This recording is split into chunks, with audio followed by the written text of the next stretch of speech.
5000 படை வீரர்களை கொடுத்து அனுப்புகிறார்.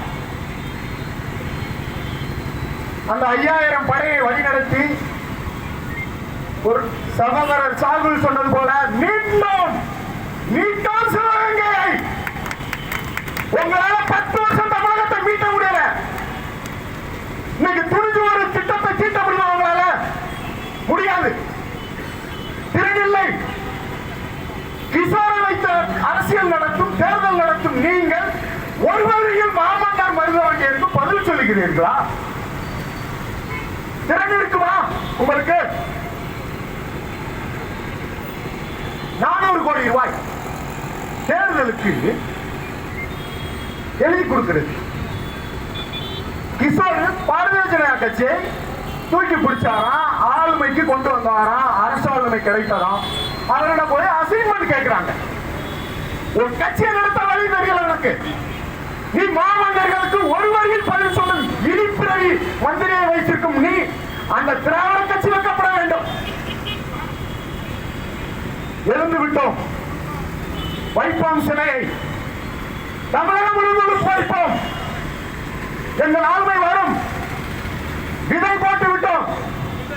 மரமாகும். மாமன்னர் மருதுவாண்டியர் போட்ட விதையில் இன்று அமைச்சரவை நடத்திக் கொண்டிருக்கிறீர்கள்.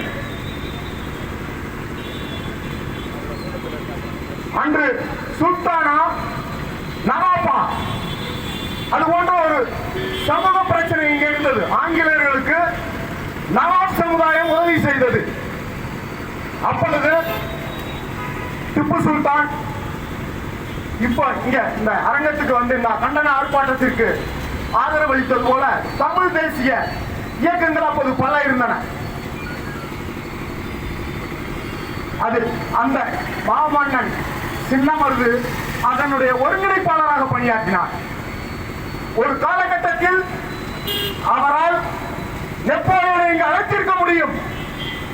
அப்படி அழைத்திருந்தால் ஆங்கில ஏகாதிபத்தியம் மருதுபாண்டியர்களை தூக்கிலிட்டிருக்க முடியாது. அந்த சூழல் ஐரோப்பா கண்டத்தில் நடந்த சில நிகழ்வுகளால் மாற்றப்பட்டது. அப்பொழுதே அது நிகழ்ந்திருந்தால் எம் மாமன்னர் மருதுபாண்டியர்கள் தூக்கிலிடப்பட்டிருக்க மாட்டார்கள். நாங்கள் அவர்களை தெய்வமாக வணங்கியிருப்போம்.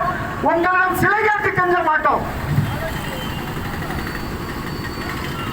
அகமுடைய சமுதாயத்தை மீண்டும் வாழெடுக்க வற்புறுத்தாத தமிழக அரசே உமக்கு ஆணையிடுகிறோம். சிலையை வை, இல்லை என்றால் அகமுடைய சமுதாயம் வாழெடுக்கும் கையில்.